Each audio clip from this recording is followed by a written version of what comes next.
Hello बच्चों, आज हम लोग जैव विविधता क्या होता है इस टॉपिक को आसान और सरल भाषा में समझेंगे।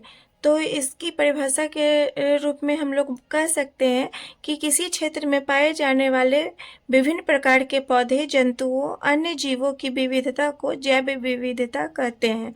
और इसके उदाहरण के रूप में हम लोग ठंडे और गर्म प्रदेश में पाए जाने वाले भालू का उदाहरण दे सकते हैं। जिस प्रकार से किताब में हम लोगों ने जैव विविधता के उदाहरण में देखा था, जो ठंडे और गर्म प्रदेश में पाए जाने वाले ऊंट के संबंध में और उनकी विविधताओं के संबंध में, ठीक उसी तरह से हम लोग एक अन्य उदाहरण के रूप में यहाँ ठंडे और गर्म प्रदेश में पाए जाने वाले भालू का उदाहरण देकर समझेंगे और उसकी विविधता, उसमें पाई जाने वाली विविधताओं को भी समझेंगे।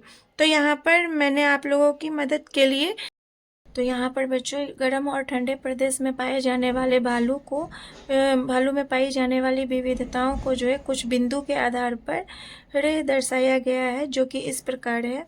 जो पोलर बियर्स जो ठंडे प्रदेश में पाया जाता है, उनका आवास जो है कहाँ होता है? आर्कटिक क्षेत्र और बर्फीला इलाका में होता है। वहीं पर ब्राउन बियर्स का आवास जो है जंगल में होता है, पहाड़ में होता है। और ये ब्राउन बियर जो है जनरली समशीतोष्ण क्षेत्र में रहते हैं। इस पोलर बियर्स का रंग जो है सफ़ेद होता है, वहीं पर ब्राउन बियर का रंग जो है भूरा होता है। और पोलर बियर्स के पैर जो हैं बड़े होते हैं और पंजे चौड़े होते हैं, जो उनको तैरने में सहायता पहुंचाता है।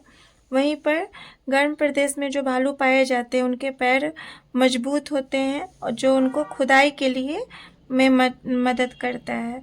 और पोलर बियर्स का भोजन जो है मुख्यतः मांसाहारी होता है, मतलब पोलर बियर्स मुख्यतः मांसाहारी होते हैं। वहीं पर ब्राउन बियर्स जो है सब सर्वाहारी होते हैं, मतलब गर्म प्रदेश में जो भालू पाए जाते हैं वो सब कुछ खाते हैं। और बाल और फर में जो है पोलर बियर्स के फर जो है मोटा होता है और उसकी चर्बी भी मोटी होती है। वहीं पर ब्राउन बियर्स के फर जो है अपेक्षाकृत पतली होती हैं और उनमें चर्बी भी कम पाई जाती हैं। तो इस तरह से मैंने एक अन्य उदाहरण के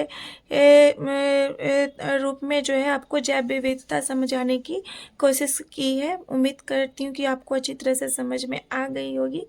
धन्यवाद।